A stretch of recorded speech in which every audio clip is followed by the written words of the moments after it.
Afternoon of the 5th day. Lie.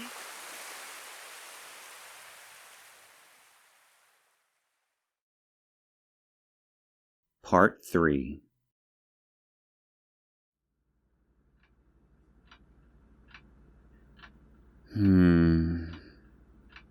Come in.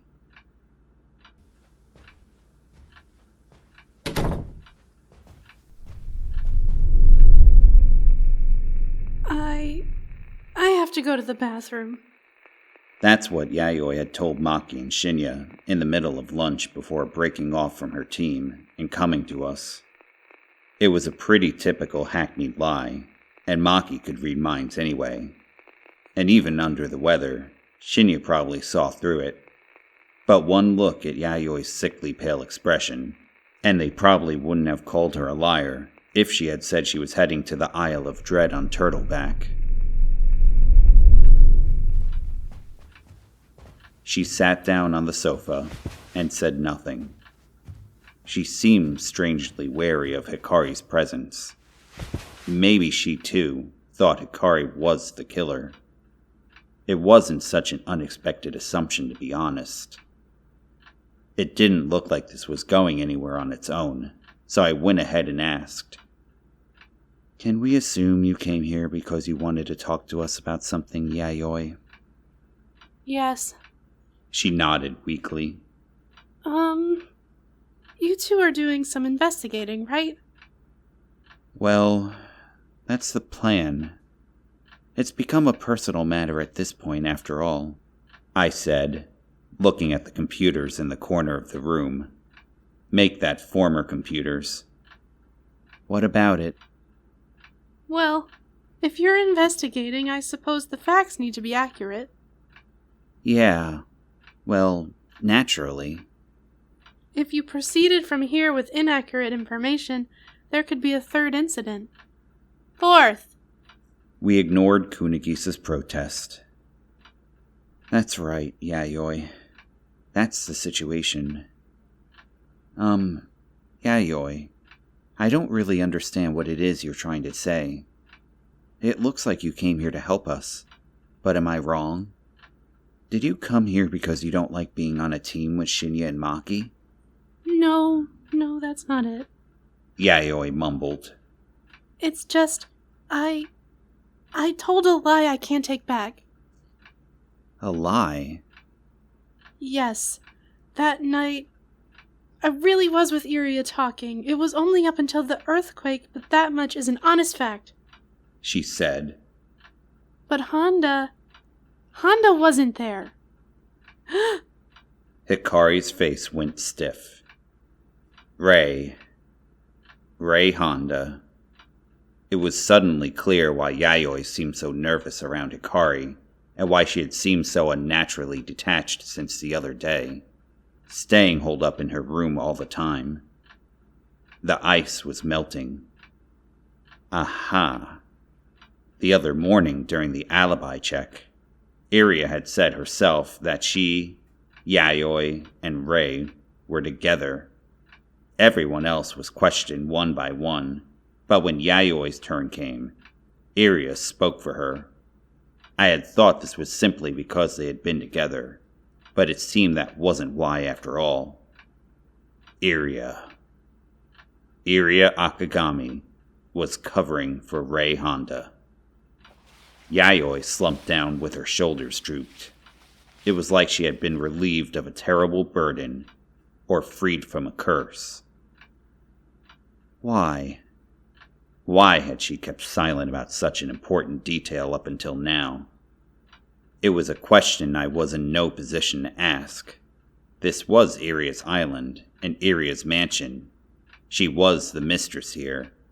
It was she who had invited Yayoi, and she was, after all, Iria Akagami. If Iria said, "I was with Yayoi and Ray," who could argue? Who could just call her a liar? Like anyone could say that. I didn't think it was a big deal at the time, Yayoi finally said. I just figured she was looking out for her own, but thanks to that, Akane became the only person without an alibi and she was locked away and killed. She was speaking like a burst dam. I sat and listened in silence. Kunigisa and Hikari did likewise. And then regarding last night, Iria said she was with Rei again, all night long. But how do I ever believe that? She said they were discussing what to do from here on, but why would that take all night? Well, it's possible. I don't think so. Just because someone lied the first time doesn't mean they lied a second time, but the chances are pretty high, right? And Hikari... Yayoi glared over at the maid. Is one of Iria's inner circle too, but Iria didn't even try to cover for her, did she? Why is that? Why would she cover for Rei but not for Hikari? Isn't it because she knew there was no need to cover for Hikari? Isn't it, conversely, because she knows who the killer is? Are you saying Rei is the killer? I was surprised by this. I didn't think the conversation was heading in this direction. But Yayoi seemed absolutely serious. Certainly, her alibi is rather dubious now. That is, if we can believe what you're saying.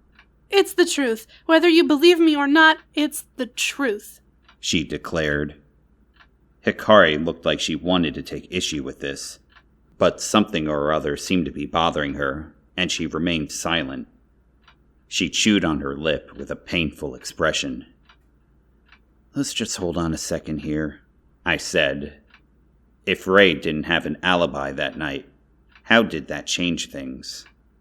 Maybe not all that much, but the fact that Iria had lied was unarguably huge.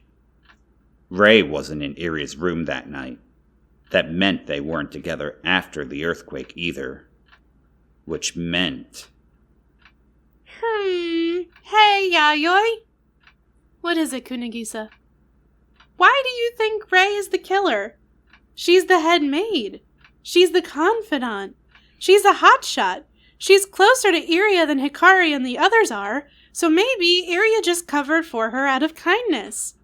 And we really don't know if she was lying the second time, even if she was lying the first time. And if Rei really is the murderer, then that means Iria knows about it, right? Why would she cover for... How about if Iria ordered the murder? Someone swallowed audibly. For all I knew, it could have been me. I don't think that's the case, Kunigisa disagreed.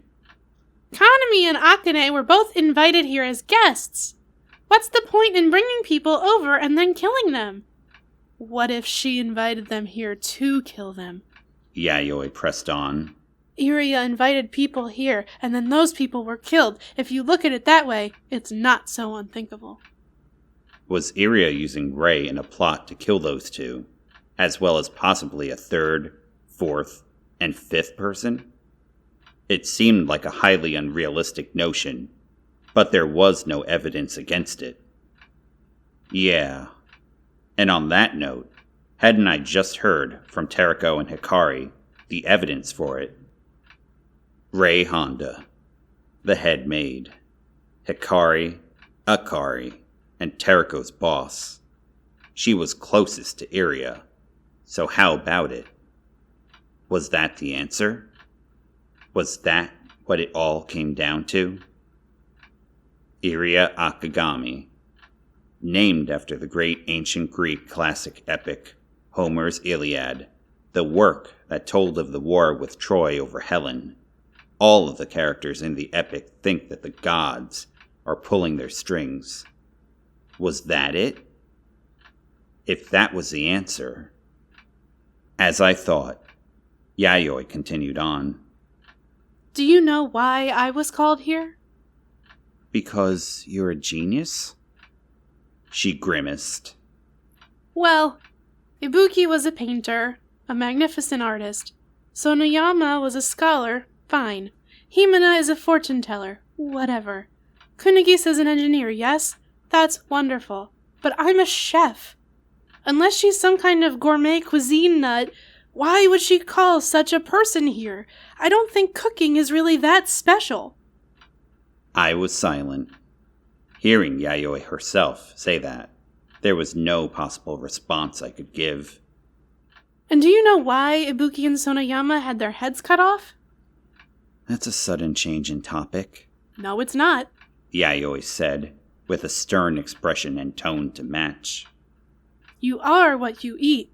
It's an idea that exists in Chinese cuisine. If your liver is ailing, you should eat liver. If your stomach is ailing, eat stomachs. In other words, if part of you isn't working right, you should eat that same thing. I'm sure you've heard of this. Hang on. Yayoi, that's... that. Such a notion. Who called Ibuki and Sonoyama to this island? Who? Yayoi screamed. Her voice reverberated through the room. The sound lingered in my ears, but I was so confused at this point, I didn't even care. Hold on a minute here. Did she mean what I thought she meant? Wait just a second. Hold the phone. I'm begging you. Just give me a little time.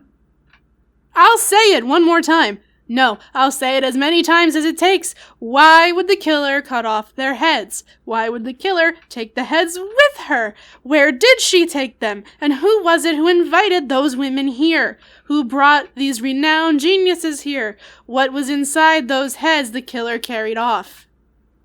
If jewels are stolen from a murder scene, it probably means the killer was after the jewels. If cash is missing, he must have been after the cash. Such thinking was just plain common sense. And in this case, it was the victims' heads that were missing. Yayoi continued. Why was I invited here? Why was I, not an artist or a scholar or a fortune teller or an engineer, but a mere chef, invited to this island? Why have I been given special treatment and allowed to stay here indefinitely? She'd barely squeezed out those words. It was the voice of someone seeking salvation. She had probably been brooding over this, from the moment she had failed to testify truthfully, from before Sonoyama was killed, and indeed, the half-day following her death as well. Yayoi had probably been thinking about it non-stop. Yayoi turned towards Hikari and emitted another hopeless scream. What? Just what am I going to be made to do? Someone swallowed again. This time, it was definitely me. Was it possible? Such a notion. Wasn't the acceptance of such a notion itself unforgivable? If that was really what was going on, why now? It wasn't like this whole salon thing had just started. If that was Iria's little game, she could have done this in the past. No. The 5 geniuses on this island right now were all world-class, top specialists in their respective fields. Had Iria been waiting for this exact timing? That's impossible, Hikari denied emphatically. It was like she had exploded after holding it in until now. The idea that my mistress would do such an inhuman thing, such a cruel thing now. Now? I'm so sick of this. The past. Various things. So tired. Now? Why now? I'm so sick of this. Please stop making waves. I'm so tired. Tired. So tired. Not when I'm so tired. But Yayoi didn't relent. I've been keeping an eye on Honda since yesterday morning, she said. You know how the longer you watch someone, the more you start to notice their similarities to you, and you start to feel their humanity, their humanness, a sense of affinity, you know? Oh, this person is just like me. I felt that way with Iria. She's human, just like me. She lied, but she's still a human being. But Honda, she frightens me. How could I not be afraid of someone whose whole life is an act? That's... Hikari began with her head hung. That's... But it seemed there was no end to that sentence. Even so, she was desperately trying to defend her mistress, in accordance with her duties. It was too heartbreaking. to the point that it was laughable. I see. Yayoi, I basically understand what you're trying to say. You're trying to say this. I tried my best to force my way in between them, but it was hopeless. Yayoi continued her relentless questioning. Akari and Teriko are on the mainland calling on a master detective? Who can prove that? Who's the one who won't let us contact the police? Who's the one who won't let us leave this island? Maybe you were left out of the plans, Akari, but where's the proof of that? Iria made you out to be the prime suspect. Is there any proof that you aren't just the scapegoat to shake things up? No, maybe you're in cahoots with Iria and running interference against Kunagisa and— Please stop this. Yayoi, that's enough, I said quietly. Please stop insulting our friend. Kunagisa and I both dislike getting angry, but we're not afraid to do what we must. My gaze was probably fairly cold, and Yayoi shivered for a moment at the sight of it. She had the same look of unease that she had had when she entered the room. I'm just scared. Yes, I understand that. This is a solitary island. There's nowhere to run. If this is what I think it is, maybe I won't be killed. You weren't invited here as a genius, so you might not be killed either. But your dear friend Kunagisa is in danger. Not even God can guarantee that she won't be the next one to have her shoulders flattened. The time for leisurely investigations has already— I think we need to do something fast. I didn't come here to hiss at Hikari. I came here because Kunagisa is an engineer. Can you operate a boat by any chance? If so, let's get out of here on that cruiser and— Hold up. I held up my right hand. Yayoi looked up at me with a confused expression. Hikari eyed me curiously as well. Only Kunagisa remained staring off into space, a somewhat stupid expression on her face. I was probably making the same face. Where was I? Why did I interrupt Yayoi? Ah, right. Please, say that again. Huh? That thing you said. Say it again. Yayoi tilted her head a bit. If so, let's get out of here on that cruiser. Not that. Can you operate a boat by any chance? No, not that either. I didn't come here to— No, not that. Something grabbed me. But that wasn't it. Before that. I don't remember. Well, remember. What did you say before that? We need to do something fast. The time for leisurely investigations has— No, we already understand that. We need to do something fast? That's practically a catchphrase. I don't care about that stuff. We already know. I think it was a little before you said that. That's all I got. That's as far as I can recall. Tomo! I looked over at Kunagisa. You remember, right? Yup. She smiled with a brisk nod. She slashed her hands across the front of her neck.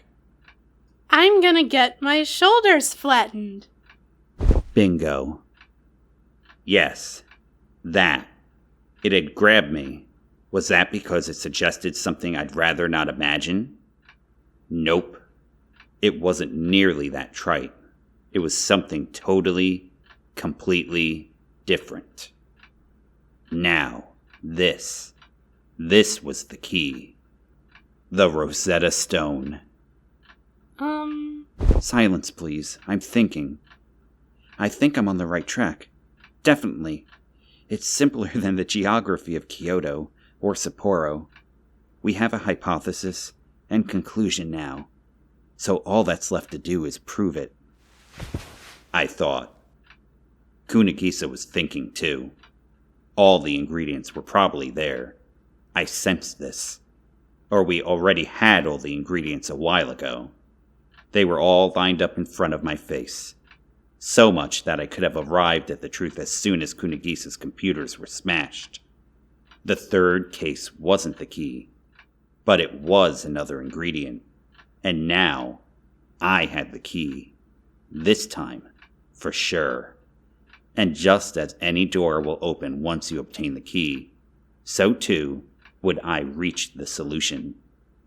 It was like a zero-sum game, like a simple maze with a foolproof winning strategy. Kunigisa probably had it too. The mountain of sand was almost complete. Seriously, this is what I call nonsense. And, after a while, "Is that it?" I muttered. But that was... No way. That can't be right. That couldn't be it. Like that could possibly be it. By what sort of logic was that? But there was no contradictions. It was all consistent. It all made sense. It was complete. There was no other possibility left. It didn't look like it could take any more sand. I felt uneasy. Something was off, like with an exam's final question. No matter how many times I checked, I definitely wasn't wrong, but I felt uneasy nonetheless. It was that kind of feeling. I couldn't shake it. What was this vaguely sickly feeling? What do you think, Tomo? She groaned. There's no "what do you think" about it. There's only one possible train of thought, so that's why the fingers bothered me. But that means... It seemed Kunigisa was feeling a similar anxiety. Yayoi and Hikari stared at the two of us like we were Martians. Or maybe Venusians. I guess that's a trivial matter either way. But that has to be it, huh? Kunigisa was the first to bow to reality. That's the only possibility. So that must be it. Yeah, if there's only one possibility, it's gotta be the truth, no matter how unbelievable it seems. It looked as if we had to rely on selective thinking in the end. If Akane heard about it, she surely would have gotten angry, but we no longer had to worry about that. If this was in fact a case of serial murders committed by the same culprit, there was only one possibility. One possibility meant its odds were 100%. Okay, time to just accept it. I didn't like it at all, but reality was like that. The truth was like that. And those were just my nonsensical sentiments anyway. Looks like we've reached an agreement, Ichan, Kunigisa said. So, what now? What now indeed? This place is a little too big. I continued my pondering. I was more cut out for something like this than Kunigisa was. I may have not been any good at actual shogi, but I aced shogi problems. All right. Yayoi, Hikari, could I ask you for a little bit of your cooperation? Huh? A lovely duo of a question mark. I rose to my feet. The top of the first inning is finally over. We're down by a lot of runs, but it's not quite called a game yet. We got that third out last. It's the bottom of the inning, and we're stepping up to the plate. Leadoff hitter, first baseman Yayoi. Batting second, center fielder Hikari. Batting third, catcher, me. Cleanup, pitcher, Ichan. Kunigisa jumped off the bed and flashed a smile bright as the blue sky. It's our turn.